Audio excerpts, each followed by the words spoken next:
dengan bupati serta wali kotanya. Monggo nanti dicek lagi sebagai pertanyaan yang reflektif, apakah betul itu Pak Gubernur? Apakah betul video tadi itu panjenengan semua nggak tahu? Saya pernah sampai ngomong nggak usah ada pilkada, instrumennya cukup kades sih, jangan tekan aja, targetnya aja kades, panggil kades semua, kamu 500 suara di weden-weden itu. Nanti kalau tidak, itu juga pernah terjadi Bupati PDI Perjuangan ya, saya fair-fairan aja, menekan.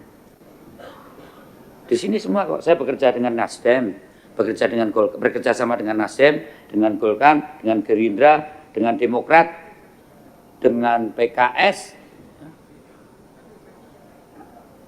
terus PAN, PKB, semua ini. Ya. Di Jawa Tengah ini terjadi cross cutting. Tidak ada yang ekstrem memang di gubernur antara Pak Lutfi dengan Pak Andika. Tapi keduanya saya yakin tadi nasionalisme. Satu purnawirawan TNI, satu purnawirawan polisi. Saya melihat nggak ada perang bintang, nggak ada. Keduanya adalah negarawan yang tahu betul menempatkan dalam konteks kontestasi itu kita bangga lewat secara prosedural demokrasi. Mungkin adanya perang bintang 7 sama bintang kejora. Tapi kalau itu nanti faktanya dipakai, oh berat loh ini. Yang saya asumsikan tidak ada perang bintang ini bisa terjadi. Maka monggo Pak Komjen, Pak Nana diatur betul, kasih kesempatan, kita boleh beda pilihan di dalam cagup maupun cakada di kabupaten kota, tapi kepentingan Jawa Tengah ini harus dikedepankan, terutama soal pendidikan politik rakyat Jawa Tengah ini sebagai epicentrum yang itu memberikan warna terhadap politik demokrasi secara nasional. Karena faktanya sekarang agak gerantes ya Pak, kok Jawa Tengah jadi anjang semaraknya ketidaknetralisan ini. Padahal dulu contohnya itu dari presiden itu kalau nggak ada pemilu yang netral, nggak ada. Waktu itu yang jadi adalah pemerintahnya Pak SBY. Saya ini faktanya. Pak SBY jadi presiden, itu Pak Jokowi bisa jadi wali kota. Pak SBY jadi presiden, Pak Jokowi itu bisa jadi gubernur DKI. Melawan incumbent lagi. Karena memang bagaimana posisi pemerintah dalam arti gubernur juga PLT-nya itu memberikan fasilitasi. Mari kita ciptakan yang demikian. Ya. Kalau tidak ada, mana ada Ganjar Pranowo. Kalau soal TNI, Polri, rakyat ini sayang dan cinta sama ASN. Aduh, bagaimana hidup tanpa ASN? Bagaimana hidup tanpa TNI, Polri?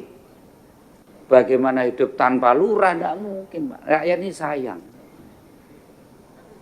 Tapi kalau sudah ngamuk, nggak takut loh. Jenengan-jenengan di kita ini semua loh. Nggak ada takutnya.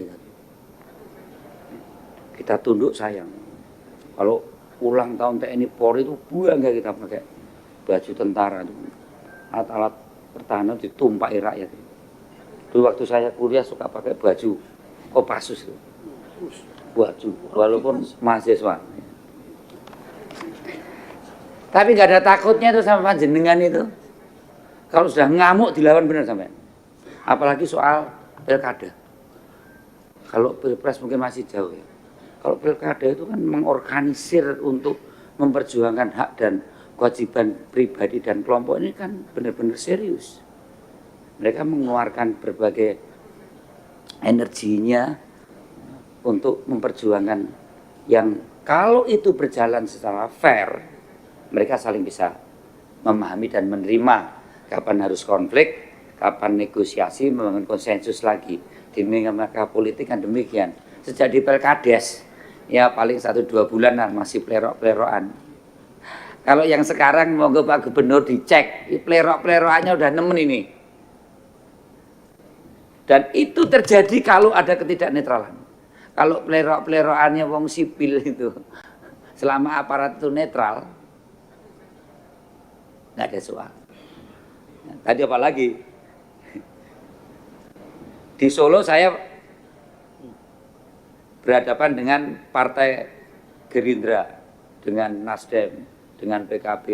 Di Sukoharjo saya bareng. Di Klaten saya dengan Gerindra, berhadapan dengan Golkar. Di Sukoharjo saya bareng. Mana mungkin terjadi konflik yang tajam selama memang aturan ini memberikan peluang yang sama-sama untuk bisa menang dan peluang sama-sama untuk mungkin juga kalah. Netralitas itu akan memberikan pemilu yang damai.